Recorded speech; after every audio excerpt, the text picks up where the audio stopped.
எரிமலையா மாறுடா. இவன் நடையப்பார், உடையப்பார், தலையப்பார். சிறப்பான தரமான சம்பவங்களை இனிமேதான் பார்க்க போறேன்.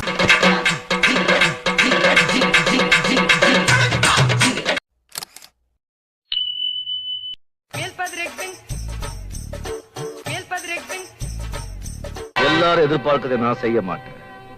நான் செய்ய போறது என்னன்னு யாரும் எதிர்பார்க்க விடவும் மாட்டேன். மோசமான ஆள். நாங்க ரொம்ப கேவலமான ஆளு. கேவலமான ஆளுனா எந்த லெவலுக்கு இறங்கி அடிமட்ட வரைக்கும் போய் அலசுவோம்.